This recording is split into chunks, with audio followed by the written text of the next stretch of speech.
श्री कृष्ण की बाल लीला में दधि चोरी का वर्णन। श्री नारद जी कहते हैं, राजन, तदंतर बलराम और श्री कृष्ण दोनों गौर श्याम मनोहर बालक विविध लीलाओं से नंद भवन को अत्यंत सुंदर एवं आकर्षक बनाने लगे। मिथिलेश्वर, वे दोनों हाथों और घुटनों के बल से चलते हुए और मीठी तोतली बोली बोलते हुए थोड़े ही समय में ब्रज में इधर उधर ढूंढने लगे। माता यशोदा और रोहिणी के द्वारा लालित पालित वे दोनों शिशु कभी माताओं की गोद से निकल जाते और कभी पुनः उनके अंक में आ बैठते थे। माया से बाल रूप धारण करके त्रिभुवन को मोहित करने वाले वे दोनों भाई राम और श्याम इधर उधर मंजीर और करधनी की झंकार फैलाते फिरते थे। माता यशोदा ब्रज बालकों के साथ आंगन में खेलते लौटते तथा धूल लग जाने से धूसर अंग वाले अपने लाला की गोद में लेकर बड़े आदर से झाड़ती पहुंचती थीं। श्री कृष्ण दोनों हाथों और घुटनों के बल चलते हुए पुनः आंगन में चले जाते और वहां से फिर माता की गोद में आ जाते थे। इस तरह से ब्रज में सिंह शावक की भांति लीला कर रहे थे। माता यशोदा उन्हें सोने के तार जड़े पीताम्बर और पीली झगुली पहनाती तथा मस्तक पर दीप्तमान रतन में मुकुट धारण कराती और इस प्रकार अत्यंत शोभाशाली भव्य रूप में उन्हें देखकर अत्यंत आनंद का अनुभव करती थीं।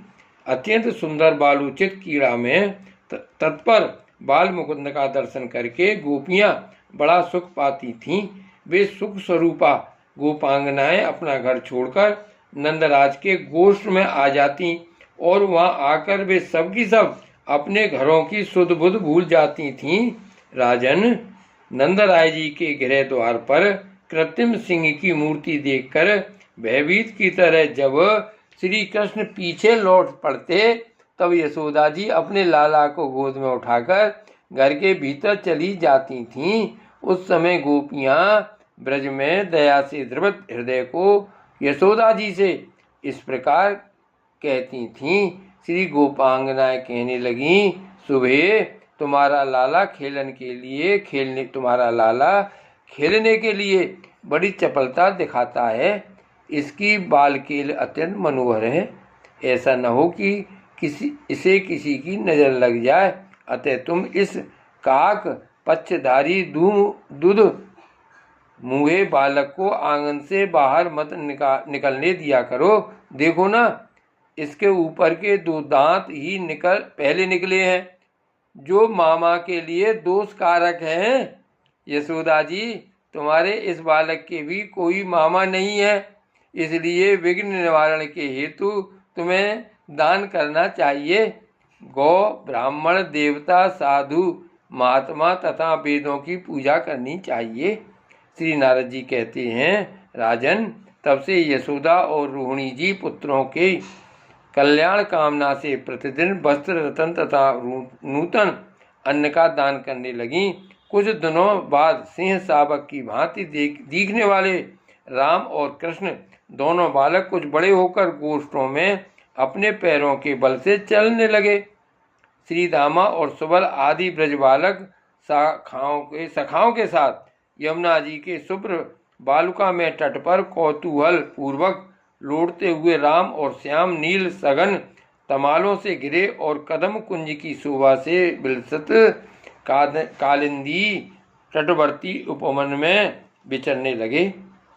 श्री हरि अपनी बाल लीला से गोपिकाओं को आनंद प्रदान करते हुए सखाओं के साथ घरों में जाकर माखन और घृत की चोरी करने लगे। एक दिन उपनंद पत्नी गोपी प्रभावती श्री नंद मंदिर में आकर यशोदा जी से बोली।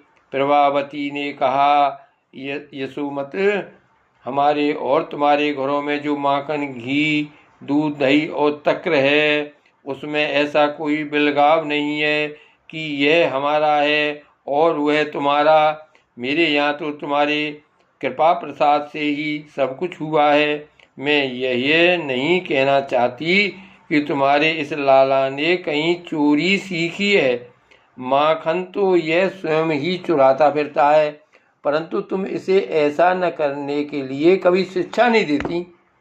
एक दिन जब मैंने शिक्षा दी तो तुम्हारा यह ढीठ बालक मुझे गाली देकर मेरे आंगन से भाग निकला।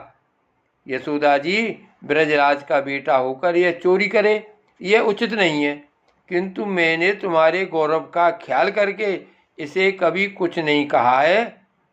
श्री नारद जी कहते हैं, राजन, प्रभावती की बात सुनकर नंद गेहिनी यशोदा ने बालक को डांट बताई और बड़े प्रेम से सांत्वना पूर्वक प्रभावती से कहा।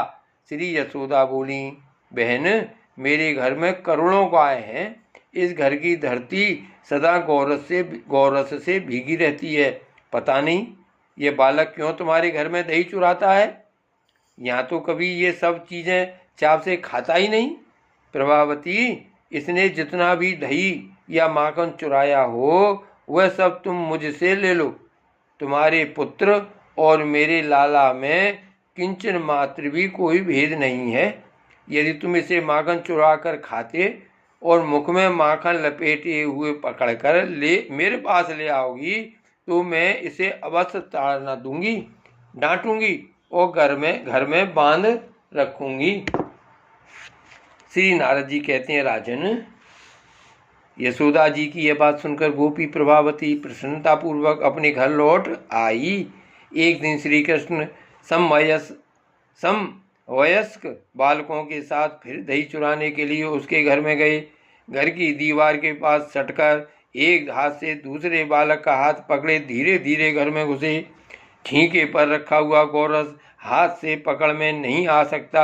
यह देख श्री हरि ने स्वयं एक ओखली के ऊपर पीढ़ा रखा, उस पर कुछ ग्वाल वालों को खड़ा किया और उनके सहारे आप ऊपर चढ़ गए। तो भी छींके पर रखा हुआ गौरस अभी और ऊंचे कद के मनुष्य से ही प्राप्त किया जा सकता था, इसलिए वे उसे न पा सके। तब श्री दामा और सुबल के साथ उन्होंने मटके पर डंडे से प्रहार किया। दही का बर्तन फूट गया और सारा गव्य पृथ्वी पर बह चला। तब बलराम सहित माधव ने ग्वाल वालों और बंदरों के साथ वह मनोहर दही जो जी भरकर खाया। भांड के फूटने की आवाज सुनकर गोपी प्रभावती वहां आ पहुंची। अन्य सब बालक तो वहां से भाग निकले, किंतु श्री कृष्ण का हाथ उसने पकड़ लिया। श्री कृष्ण भयभीत से होकर मिथ्या आंसू बहाने लगे। प्रभावती उन्हें लेकर नंद भवन की ओर चली। सामने नंदराय जी खड़े थे। उन्हें देखकर प्रभावती ने मुख पर घूंघट डाल दिया। श्री हरि सोचने लगे, इस तरह जाने पर माता मुझे अवश्य दंड देगी। अतः उन स्वच्छंद गति परमेश्वर ने प्रभावती के ही पुत्र का रूप धारण कर लिया। रोष से भरी हुई प्रभावती यशोदा जी के पास शीघ्र आकर बोली, इसने मेरा दही का बर्तन फोड़ दिया और सारा दही लूट लिया। यशोदा जी ने देखा, यह तो इसी का पुत्र है। तब वे हंसती हुई उस गोपी से बोली, पहले अपने मुख से घूंघट तो हटाओ, फिर बालक के दोष बताना। यदि इस तरह झूठे ही दोष लगाना है तो मेरे नगर से बाहर चली जाओ। क्या तुम्हारे पुत्र की हुई चोरी मेरे बेटे के माथे मर दी जाएगी? तब लोगों के बीच लजाती हुई प्रभावती ने अपने मुंह से घूंघट को हटाकर देखा तो उसे अपना ही बालक दिखाई दिया। उसे देखकर वह मन ही मन चकित होकर बोली, अरे निगोड़े, तू कहाँ से आ गया? मेरे हाथ में तो ब्रज का सार सर्वस्व था। इस तरह बड़बड़ाती हुई वह अपने बेटे को लेकर नंद भवन से बाहर चली गई।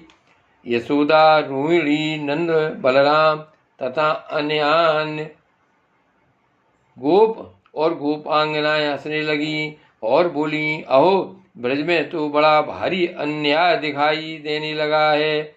उधर भगवान बाहर की गली में पहुंचकर फिर नंद नंदन बन गए और संपूर्ण शरीर से धृष्टता का परिचय देते हुए चंचल नेत्र मटकाकर जोर जोर से हंसते हुए उस गोपी से बोले। श्री भगवान ने कहा, अरे गोपी, यदि फिर कभी तू मुझे पकड़ेगी तो अब की बार मैं तेरे पति का रूप धारण कर लूंगा, इसमें संशय नहीं है।